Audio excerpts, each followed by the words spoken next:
Isang magandang araw po sa inyong lahat, mga minamahal kong mga kapatid sa Panginoon. Ito po ang inyong lingkod, si Pastor Ruel Camia po, mula po dito sa Winnipeg, Manitoba, Canada, para po sa ating pag-aaral ng salita ng Diyos ngayon pong umaga. Welcome po sa Tinig ng Pag-asa.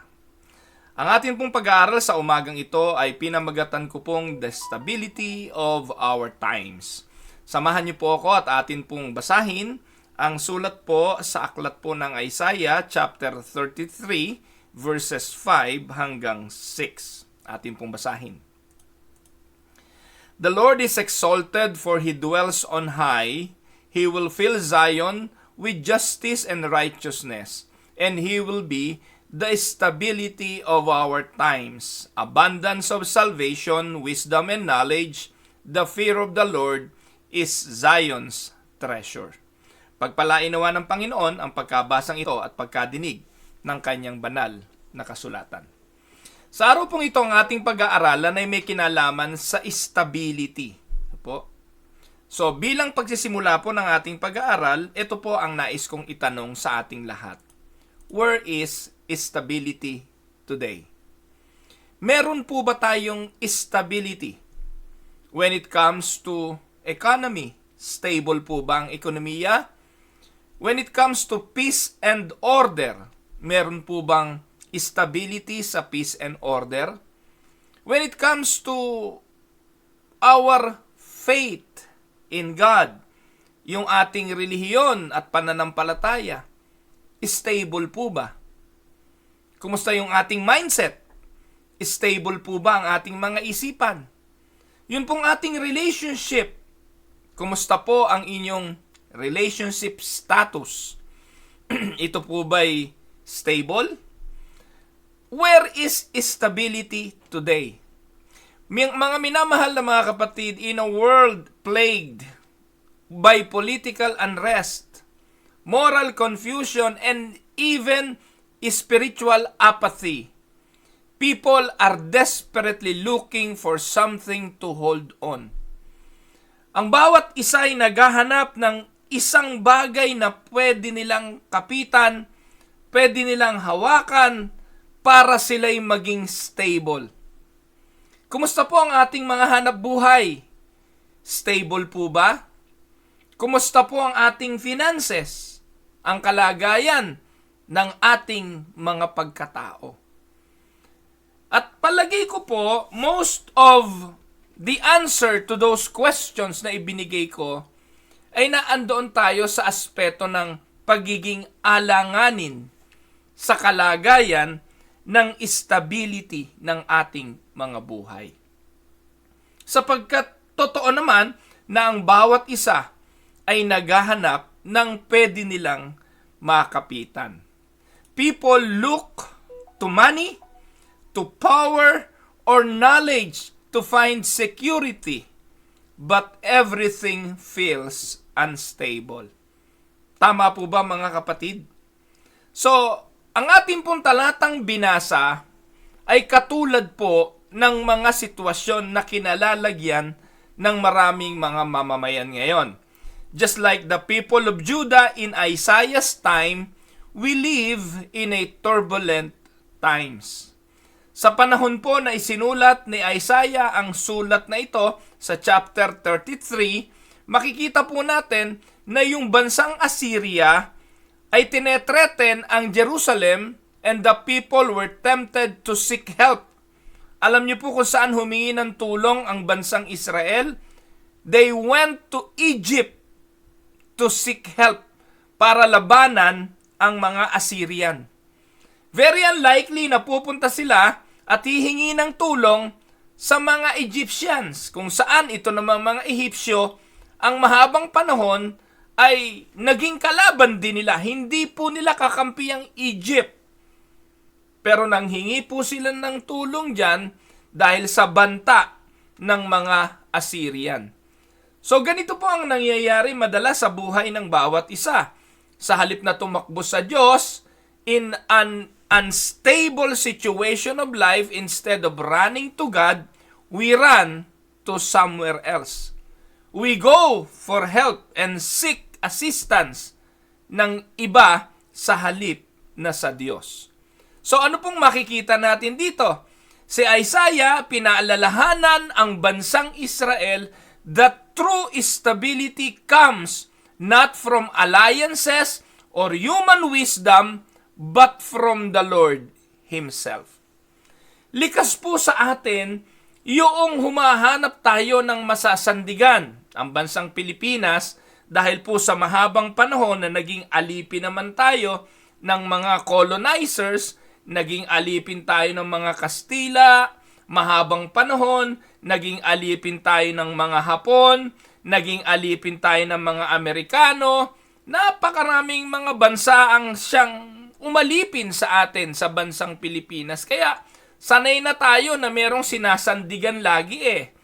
Ngayon sa problema ng West Philippine Sea, sandig tayo sa Amerika.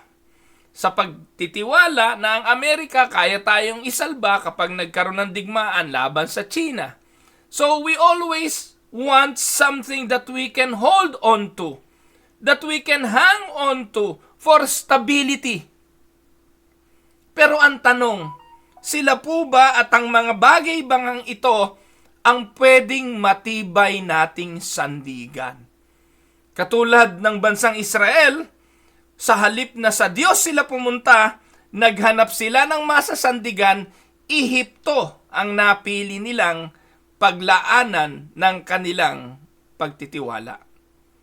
Now, simulan po natin ang pag-aaral sa pagtingin sa konteksto ng chapter 33. Importante na kapag nag-aaral, we look at the context. Isaiah 53, by the way, is a prophecy spoken by Isaiah during the reign of King Hezekiah. So when Assyria was threatening Jerusalem, they sought the help of Egyptians. So kung titingnan po natin mga kapatid, sa chapter 28 hanggang 32, inireveal ni Judah yung alliance nila sa Egypt for help. Chapter 33 declares God's coming deliverance and reign. So sa 28 to 32, humingi sila ng tulong sa Ehipto laban sa Assyria. Sa chapter 33, idineclare ng Diyos ang kanyang coming deliverance and reign. Sa verse 1 to 4 ng chapter 33, sinimulan po ito sa pronouncement ni Isaiah na wawasakin niya ang mga Assyrian. Sa susunod na verses 5 to 6, sabi doon, turn our eyes from Assyria to the exaltation of the Lord. Instead of fearing the Assyrian, hinahamon po ni Isaiah ang mga tao to fix their eyes, to turn their eyes, instead of fearing the Assyrian, to exalt the name of the Lord. Sa huli ng chapter, sa end of the chapter, sa verses 17 to 24, makikita po natin doon yung vision of peace and a king reigning in beauty. At ito po mga kapatid ay paglalarawan sa pagdating ng ating Panginoong Hesukristo. Yan po yung konteksto, more or less, ng Isaiah chapter 33. Ngayon, puntahan po natin at atin pong isa-isahin ang mga talata. Let us look at the exposition of Isaiah 33, 5 to 6. Ano po ang una nating makikita dyan? Una, the Lord is exalted for He dwells on high. God is sovereign, God is transcendent, God is ruling above the nation. Yan ang sinasabi ng Psalms 97. Ang sabi ng Psalms 97, for you, O Lord, are most high over all the earth, you are exalted far above all gods. So sa hamon po na Isaiah, ang mga tao'y china-challenge niya na sa halip na katakutan ng Assyria at sa halip na magsumiksik sa ibang bansa, lalo na sa Ehipto for stability, ang gawin natin sa mga panahon na tila unstable ang lahat, manangan tayo sa Diyos. Ang sabi po ng talata, for you, O Lord, are most high over all the earth. So yun yung paniniwala ng salmista at ito po yung nais na maintindihan ni Isaiah sa isipan ng mga tao'y ma-inculcate na meron tayong Diyos na makapangyarihan sa lahat. Kung unstable ang lahat, merong instability ng lahat ng bagay, ekonomiya, may unstable yung inyong relationship, yung iyong trabaho, yung kalagayan ng buhay mo, meron tayong Diyos na makapangyarihan sa lahat. So anong application na pwede nating matutunan sa bagay na ito?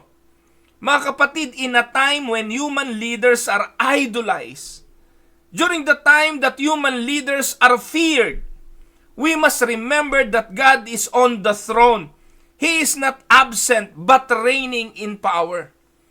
Kung kinatatakutan man ngayon sa West Philippine Sea ang kapangyarihan ng China, kung kinatatakutan ang pwedeng maging digmaan laban sa China at ang Taiwan, kung hinihintay yung tinatawag na yung paglindol. No? Meron silang term na ginagamit doon The big one, yun ho ba yun? Something like that. Na magkakaroon daw ng isang matinding paglindol sa Pilipinas. At nagiging cause ito ng fear. Huwag nating kakalimutan, God is on the throne. God is not absent but reigning in power. Opo, kita natin ang unstable economy. Nakikita natin yung unstable working environment ng mga tao. Ang ekonomiya, ang security, ang political system, napaka-unstable. But let us be reminded that in a time when human are no control over things, we must remember that God is in control and He is on the throne. Amen? Now, pangalawang dapat nating makita, hindi lang yung the Lord is sitting and to be exalted and He dwells on high. Second, He will fill Zion with justice and righteousness. Pangako niya to God's kingdom is marked by righteousness, not corruption or oppression. Bagamat nangyayari itong mga unrighteousness ngayon, yung mga political corruption, yung oppression of the poor, palatandaan ito ng panahon. At ito po mga kapatid, ay sumisimbolo ng nalalapit na pagparito ng kaharian ng Diyos, ng ating Panginoong Diyos. Sapagkat yung kanyang paghahari ay marked by righteousness and not corruption or oppression. Ito ang sinasabi ng Romans chapter 14 verse 17 For the kingdom of God is not a matter of eating and drinking, but of righteousness and peace and joy in the Holy Spirit. So kung ganito ang kalagayan ng buhay ng pinaghaharian ng Diyos sa kabila ng pagiging unstable ng lahat ng bagay, paniwalaan po natin na ang Diyos, ang kanyang kaharian ay katuwiran, kapayapaan at kagalakan. Meron tayong kapayapaan sa kabila ng mga unstable situation ng buhay. At ito po ay ating makikita. Try to imagine, to illustrate this. Imagine a city filled with corruption. But one day the king returns and every street is filled with peace and fairness. Darating yung panahon mga kapatid na sa pagbalik ng Panginoon, tatanggalin niya ang corruption. Ihiwalay niya ang mga kambing. Tatanggalin niya ang mga hindi matuwid sa gitna ng mga matuwid. And can you imagine, that's the promise of Zion, a restored people under a righteous king. Amen? He will fill Zion with justice and righteousness.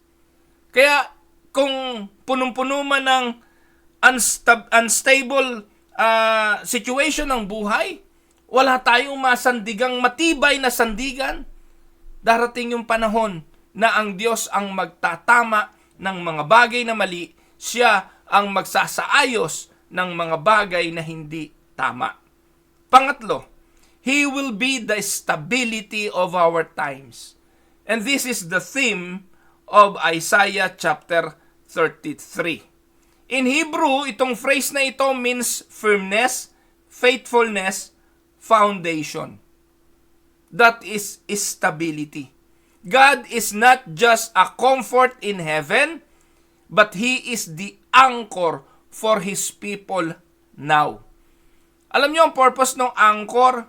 Pag walang angkla ang isang bangka o ang isang barko, aanurin ito. Kaya ganun ka-importante ang angkla for the purpose of stability. Para hindi ka matatangay. Hindi ka matatangay ng kaguluhan, hindi ka matatangay ng kawalan ng kapayapaan, hindi ka matatangay ng takot, ng pag-aalala, kasi stable ka because of the anchor. Ang ating Diyos ay hindi lang siya comfort pagdating sa langit. Dito pa lamang sa lupa, siya ang ating angkla para sa kapayapaan. Yan ang sinasabi ng Hebrews chapter 6 verse 19. We have this as a sure and steadfast anchor of the soul. Kapatid, kumusta ang angkla ng iyong buhay? No wonder punong-puno ka ng pag-aalala kasi nakaangkla ang iyong stability sa tao. Nakaangkla sa pera mo sa bangko. Nakaangkla sa trabaho mo na parang ito lang ang iyong pag-asa. Nakaangkla sa tao, sa relationship na meron ka, kaya pag nawala ang lahat ng mga bagay na binanggit ko, tuliro at hindi mo na alam kung ano ang iyong gagawin. It is very important, my dear brothers and sisters, that our anchor is the Lord. He is the anchor for His people now. We have this as a sure and steadfast anchor for the soul. And that is in reference to Christ. Amen? So, let us look at the modern comparison. Today's world is like a boat. Binanggit ko na to kanina. Tossed in a storm. Ano-ano yon? Economic collapse, moral relativism, digmaan, kaguluhan, financial problem.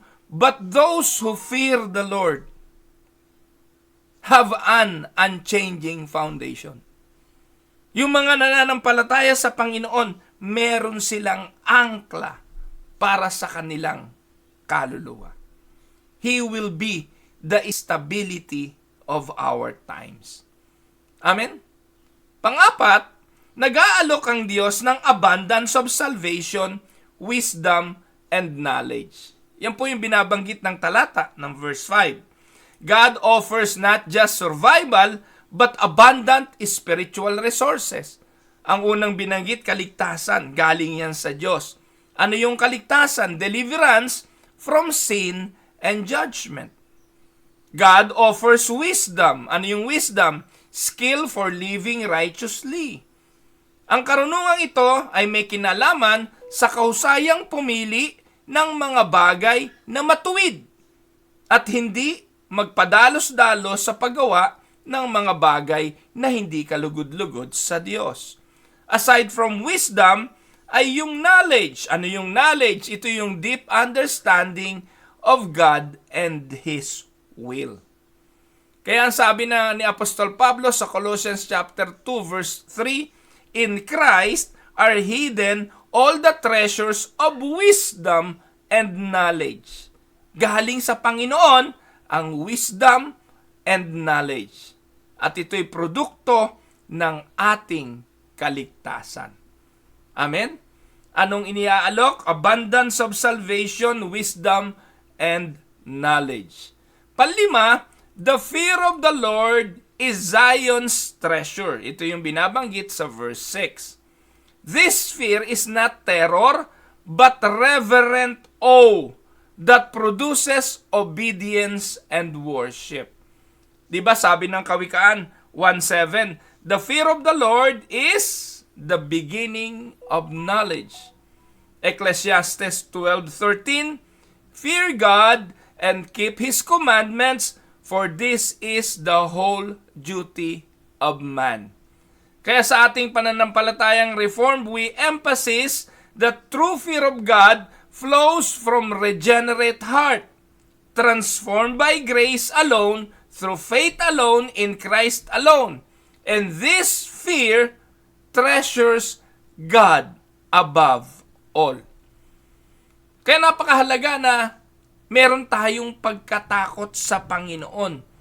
Itong pagkatakot na ito ay hindi yung takot na may terror. Hindi takot dahil may parusa, kundi banal na pagkatakot na nagpo-produce sa atin ng pagsunod at pagsamba. Yun po yung ibig sabihin ng fear na yan. The fear of the Lord is Zion's treasure. Bakit magiging kayamanan ng Zion? Yung Zion po, referring to the church yan. Bakit kayamanan ng Zion ang pagkatakot sa Panginoon? Sapagkat sino mang natatakot sa Panginoon ay stable. Pipiliin mo yung matuwid dahil sa wisdom na meron ka. Mauunawaan mo kung ano yung mga kalooban ng Diyos at itong takot na ito magdadala ng pagsunod at pagsamba. Amen? And to illustrate this, mga kapatid, bilang illustration, look at a lighthouse in the storm. During a storm, ships do not navigate by looking at the waves. Sa matinding storm na nananalasa sa gitna ng dagat, ang hinahanap ng mga kapitan ay ang lighthouse. Yung lighthouse ang siyang magiging vantage point, na kung saan dun sila titingin para makapag-navigate sila sa dagat sa kabila ng unos na kanilang pinagdadaanan, magiging kaligtasan nila ang lighthouse na ito. They do not concentrate gaano mang kalaki itong mga alon, gaano mang kalakas ang bagyo. As long as they are focused on the lighthouse, alam nila kung saan sila patutungo. Mga minamahal na mga kapatid, God is our lighthouse. The lighthouse is our fixed point, especially during the storms and chaos of life. Amen? Pag maganda naman ang paglalakbay at hindi mabagyo, walang unos, walang problema eh. Hindi natin masyadong pinagtutuunan ng pansin ng lighthouse. Pero napakahalaga ng role na ginagampanan ng lighthouse kapag mayroon ng bagyo at may unos sa gitna ng dagat. Kasi ito ang nagsisilbing angkla natin sa ating navigation. Amen?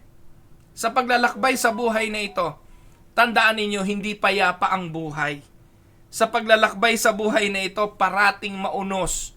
Again, iisa-isahin natin, unstable economy, unstable political system, unstable relationship, unstable working environment. Napakaraming unstable sa buhay natin. And the only stability that we can hang on to is no other than but the Lord. Amen? Try to imagine a bank in heaven or the bank of heaven. In the times of inflation or economic collapse, people worry about losing their treasure. Naisip nyo na ba, ikaw na maraming pera sa bangko, naisip mo na ba na kapag nagkaroon ng economic problem at nagsara bangko, na-imagine mo ba, nasa na yung pera mo? Tayo po, wala naman tayong hawak na cash. Especially here in Canada na almost cashless na po ang transaction dito eh. Sa North America, halos lahat ganun na po. Wala na pong nakakahipo ng papel na pera dito eh. Napakadalang na po, no? Minsan po nakakalipas dito yung isang buwan, hindi ka nakakakita ng papel na pera eh. O kaya coins, madalang na po eh. Kasi lahat ng transaction, cashless. Punta ka sa superstore o sa supermarket, kukuha ka ng kukuha, bibili ka, magbabayad ka, itatap mo na lang yung card. Toot! Kung may laman yon, bayad. Kung walang laman, edi utang. Ganun po yung buhay dito, day in and day out.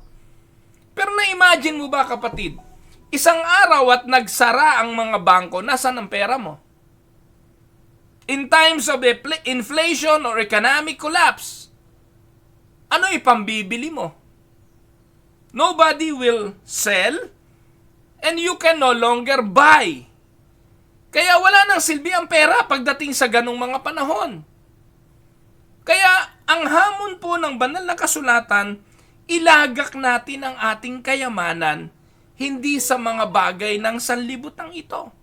Ilagak natin ang mga puso at isipan natin hindi sa mga bagay ng kayamanan ng mundong ito. We are always been reminded by the scripture that the fear of the Lord is a treasure that no economy or regime can steal. It is secure in the vaults of heaven. Kaya yung fear of the Lord is the beginning of wisdom. Importante na yon ang ipunin ng bawat isa sa atin. Let us look at Christ in our text. Sabi po, Christ is the exalted one. Philippians 2:9. Christ is our righteousness. 1 Corinthians 1:30. Christ is our stability. Hebrews 13:8. Christ is our salvation and wisdom. Isaiah 11:2, 1 Corinthians 1:24. And Christ teaches us to fear the Lord rightly. Isaiah 11, verse 3. Kaya kung hahanapin natin ang ating Panginoong Hesukristo sa mga tekstong ating pinag-aaralan, yan po ang inire-reveal ng Isaiah 33 sa bawat isa sa atin. Paano natin to ia-apply sa ating kapanahunan? Let us put it into application. Mga kapatid, in a world filled with war and fear, trust not in human systems or alliances, but trust in the Lord who is exalted. Can we say amen? Kanino ka tumitiwala? Pangalawa, pray for God to fill His church with righteousness and not compromise. Na ang simbahan sa panahon ng unstable economy, unstable political system, and unstable security, huwag tayong makipag-compromise. Punuin natin ang ating mga buhay at ang iglesia ng Diyos ng mga katuwiran. Pangatlo, treasure the fear of the Lord. Live in awe of His holiness and love. Mamuhay tayo sa pagkatakot sa Panginoon at mamuhay tayo ng merong kabanalan at pag-ibig. At panghuli, trust in Christ alone as your firm foundation. Amen? That is how to apply Isaiah chapter 33 verses 5 to 6. Now, let us do some reflection by answering these questions. 1. In what ways am I tempted to seek stability in worldly things rather than in the Lord? Hindi ba minsan napaka-guilty talaga natin dito, mga kapatid eh. Humahanap tayo ng sandalan sa mundong ito. Humahanap tayo ng stability sa tao, sa politika, na para bang ngayon ang pag-asa ng mundo ay ang politika. Dito po kasi sa Canada, election din ngayon eh. Nag-aaway yung mga kampo, nag-aaway pati mga Filipino.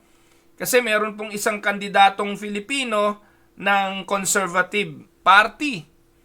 Meron naman po na kampe doon sa liberal na kung saan, kahit hindi po Filipino yung kandidato ng liberal, lagi namang konektado sa mga Filipino community. At dahil doon, nag-aaway po yung mga kampo. Ano po?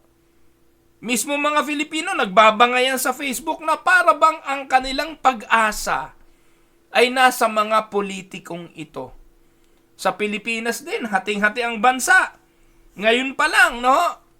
Malayo pa naman yung presidential election.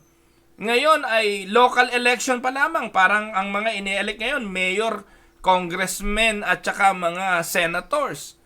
Pero hating-hati ang Pilipinas. Kaya yung mga politiko, kung ano yung gusto ng tao, yun na lang ang ginagawa. Natatawa nga ako ngayon lahat ng mga politiko gusto sumayaw.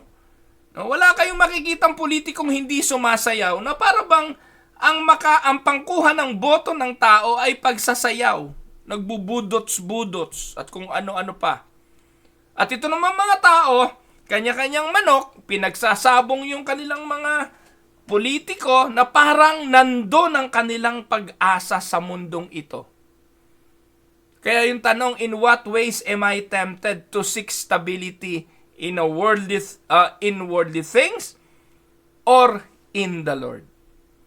Pangalawa, do I treasure the fear of the Lord or do I take God lightly? Pangatlo, how does knowing that Christ is my wisdom and righteousness change how I live daily? Fourth, what are some signs that God is my stability even during turbulent times? At panghuli, how can I encourage others to look to Christ as their anchor when everything seems uncertain? At bilang konklusyon mga kapatid, mga minamahal kong mga kapatid, Isaiah 33:5-6 reminds us that our stability is not in government, not in economy, or even our own strength. Our stability is in the Lord, exalted, righteous, and near. He provides everything we need for salvation, wisdom, and enduring peace. My last challenge, treasured Him above all. Amen? Sana po mga kapatid, sa maikling oras na ito ng ating pagbubulay-bulay ay nakinabang kayo at mailagak natin ang ating angkla sa sigurado. At ito ay walang iba kundi ang ating Panginoon. Pagpalain po kayo ng ating buhay na Diyos. Ito po ang inyong lingkod, si Pastor Ruel Camia po, mula po dito sa Winnipeg, Manitoba, Canada, para po sa Tinig ng Pag-asa. God bless mga kapatid.